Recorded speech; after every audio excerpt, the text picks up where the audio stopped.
गिलक्याची भाजी तर आपण नेहमीच करतो, तर आज आपण बनवणार आहोत गिलक्याचे भरीत. हो ना, तुम्ही बरोबर ऐकलं. आज आपण बनवणार आहोत गिलक्याची भरीत. खूप छान टेस्ट लागते. तर चला व्हिडिओला सुरुवात करते. हाय हॅलो नमस्कार, माझ्या यूट्यूब चॅनलमध्ये तुमच्या सगळ्यांचं पुन्हा एकदा मनस्वी हार्दिक स्वागत करते. तर भरीत बनवण्यासाठी मी बघा गिलके आहे त्यांना छान धुवून घेतलं आणि ह्या पद्धतीने बघा गोल आकारामध्ये, म्हणजे जसे आपण चकत्या करतो ना त्या पद्धतीने गोल आकारामध्ये थोड्याशा मोठ्या, तर असं कट करून घ्यायचं आहे.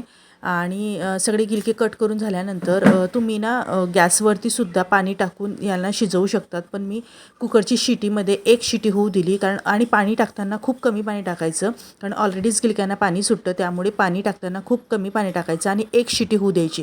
तुम्ही पातेल्यामध्ये सुद्धा पाणी टाकून त्यांना शिजवू शकतात. आता इकडे ना मी ठेचा बनवून घेते गिलक्याचं भरीत करताना आपल्याला फोडणीला टाकण्यासाठी. तर यामध्ये मी फक्त मिरची, लसूण यांना बारीक करून घेतलं. असं ठेच्यासारखं जाडसर बारीक करायचं आहे, खूप बारीक असं करायचं नाही आहे. तुम्ही हे मिक्सरमध्ये सुद्धा करू शकता, परंतु मी यामध्ये कुटून घेतलं तर खूप छान लागते याने टेस्ट. त्यानंतर बघा आपली एकच शिटी झालेली आहे आणि आपले जे गिलके आहेत ते खूप छान शिजलेले आहेत. तर बघा चमच्याच्या साहाय्याने मी बघितलं की आपले गिलके खूप छान असे शिजलेले आहेत.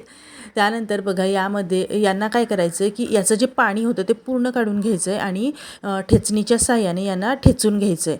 तर पूर्ण असं जाडसर ठेचायचं आहे, खूप बारीक असं नाही करायचं, असं जाडसरच याला पूर्ण ठेचून घ्यायचं आहे. तर आपण काय करतो नेहमी भाजी वगैरे बनवतो, तर हे ना तुम्ही टिफिनमध्ये देण्यासाठी किंवा संध्याकाळच्या वेळेला भाकरीसोबत हे खूप छान लागतं.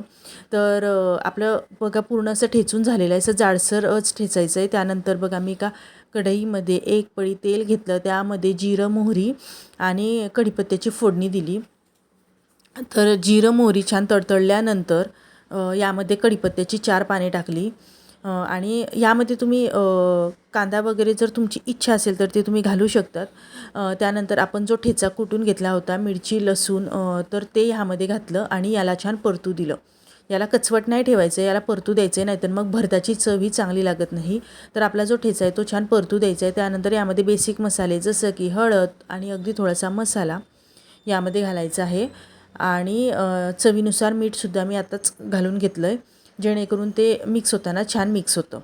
आता याला पूर्ण हलवून घेतलं आणि यामध्ये आता आपण जे बारीक करून घेतलेले गिलके आहेत, जे आपण ठेचून घेतले होते ते गिलके यामध्ये घातले. बघा पाणी पूर्ण काढल्यानंतरही गिलक्यांना पाणी सुटतं, त्यामुळे थोडंसं पातळसर हे राहतं. परंतु जेव्हा आपण हे कढईमध्ये परतून घेतो तर ते पाणी पूर्ण शोषलं जातं आणि हे पूर्ण घट्ट होतं. त्यानंतर बघा याला पूर्ण छान हलवून घ्यायचं आहे आणि याला झाकण न ठेवता शिजू द्यायचं आहे, जेणेकरून ते जेथलं पाणी आहे ना ते पूर्णपणे लवकर शोषलं जातं आणि झाकण जर ठेवलं तर त्याला पाणी सुटत राहील. आता बघा मी यामध्ये मस्त बारीक कट करून घेतलेली हिरवीगार कोथिंबीर घालते आणि परत थोडं परतू दिलं आहे. एक 5 मिनटात हे छान होऊन जातं आणि खायला खरंच खूप टेस्टी लागते. म्हणजे गिलक्याच्या भाजीपेक्षा गिलक्याचं भरीत खूप छान लागतं. पण गिलक्याची भाजी ला गिलके बारीक असले तरी चालतात, पण भरतासाठी जाडच गिलके घ्यायची आणि ह्यासोबत मस्त टम्म अशी फुगलेली ज्वारीची भाकरी.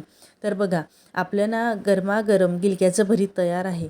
तर तुम्हाला कशी वाटली रेसिपी मला नक्की कळवा आणि नक्की ट्राय करा. ही रेसिपी खूप छान लागते. यामध्ये तुम्ही शेंगदाण्याचं कूटसुद्धा घालू शकतात, खूप छान लागतं तेही.